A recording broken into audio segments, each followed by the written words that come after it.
ভাপা পিঠা বানানোর জন্য প্রথমে আমি চালের গুঁড়োর সাথে লবণ মেখে নিচ্ছি।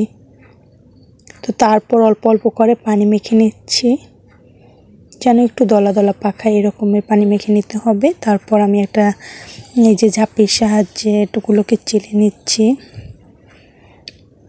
এগুলোকে ভালোভাবে চেলে নিতে হবে যেন কোনো দলা পাকি না থাকে এই জন্য। তো আমি এরকম করে সবগুলোকে চেলে নিচ্ছি।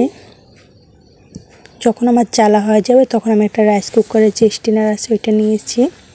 তো এখন এর উপরেই একটা নেটের কাপড় বিছিয়ে দিয়েছি, তার উপরে এই যে চালের গুঁড়োগুলোকে দিয়ে দিচ্ছি, যেগুলো চেলে নিয়েছিলাম সেগুলো দিয়ে দিচ্ছি। তো প্রথমে একটা লেয়ার দিয়ে তার উপর আমি কিছু গুড় দিয়ে দিচ্ছি। এগুলো হলো আখের গুড়। তো আমি আখের গুঁড়ো দিয়ে দিচ্ছি। তারপর এর উপরে কিছু নারকেল বিছিয়ে দেব। আমি বেশ কিছুটা নারকেল বিছিয়ে দিচ্ছি। তারপর এর উপরে আবার চালের গুঁড়ো দিয়ে দেব।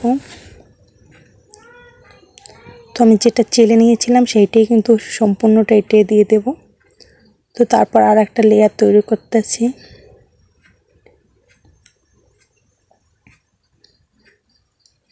যখন এই লেয়ারটা তৈরি করা হয়ে যাবে তখন এর উপরে আবার কিছু নারকেল এবং গুড় দিয়ে দেব।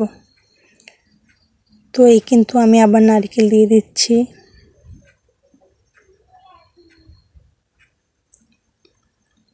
আবার কিছু গুড় দিয়ে দিচ্ছি। তারপর আবার একটা লেয়ার দিয়ে দেব। তারপর সেই চেলে নেওয়া গুঁড়িটা দিয়ে আবার একটা লেয়ার দিয়ে দিচ্ছি।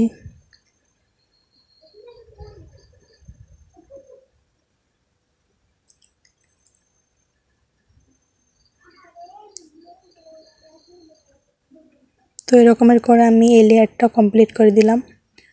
তো এখন এটা আবার হাতের সাহায্যে একদম সমান করে নিতে হবে। তো সমান করে এটাকে আমি একটু হালকাভাবে চেপে চেপে নেব, যেন এটা ভালোভাবে সেট হয়ে যায় জন্য।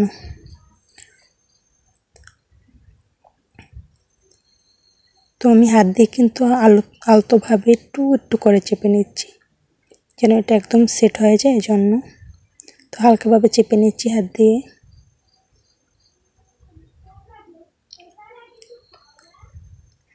তারপরে এই যে নেটের কাপড়টা আছে, বাহিরে যে টু আছে সেটা দিয়ে আমি ঢেকে দেব।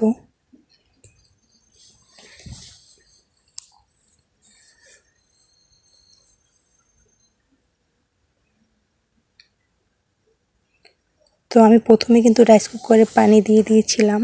তো পানিটা কিন্তু ফুটে গিয়েছে। তো ফুটানোর পর আমি এই স্ট্যান্ডারটা এটার উপরে দিয়ে দিলাম।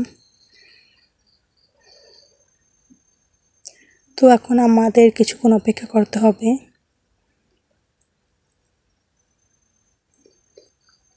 আর এরই মধ্যে কিন্তু পিঠাটা রেডি। তো এখন এগুলোকে আমি পিস পিস করে কেটে নেব। এই যে আমাদের ভাপা পিঠা রেডি।